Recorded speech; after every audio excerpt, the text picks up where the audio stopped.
Il-President tal-Kummissjoni Ewropea Ursula von der Leyen ser tagħmel id-diskors annwali tagħha dwar l-istat tal-Unjoni Ewropea f'mument ta' sfida politika.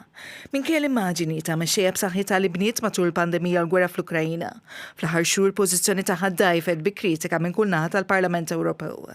Il-Green Deal li darba kien għaliha kisba storika, issa qiegħed jifred partiti ewlenin. Filwaqt li ftehim kummerċjali mal-Istati Uniti ffirmat direttament ma' Donald Trump, qiegħed iqajjem rabja qawwija anke fost is-sostenituri tagħha minħabba kundizzjonijiet meqjusa ta' żvantaġġ għall-Unjoni Ewropea. Fost il-kontroversi dwar politika ambjentali u l-gwerra f'Gaza, von der Leyen mistennija tidħol fil-plenarja tal-Parlament Ewropew fi Strasburgu b'ton ta' umiltà iżjed mill-diskors ta' trionf.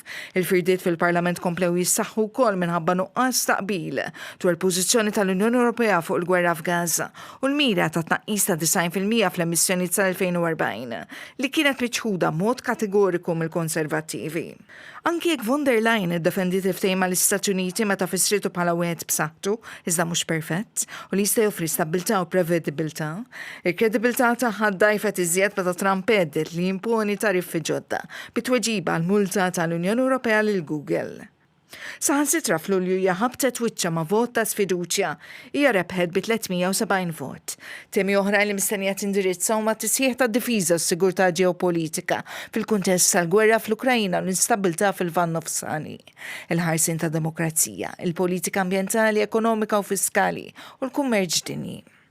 Waqt konferenza tal-aħbarijiet minn Strasburgu l-kapijiet tad-delegazzjonijiet tal-Europarlamentari Maltin li huma rappreżentati fil-Partit tas-Soċjal-Demokratiċi u l-Partit tal-EPP, Alex Agius Saliba u David Casa, qalu li d-diskors ta' von der Leyen mistennijati direzzjoni politika, soċjali, ambjentali u ekonomika.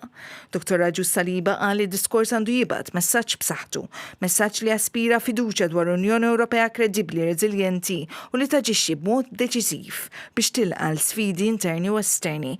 Is-Sur Casa sosta l-Unjoni Ewropea ma tistax tibqa' gallerija tosserva atroċitajiet li qegħdin iseħħu ntortament lil persuni innoċenti li qegħdin jintlaqtu fi gwerer u għattama li tissaħħar protezzjoni lil dawk li qed iwasslu informazzjoni.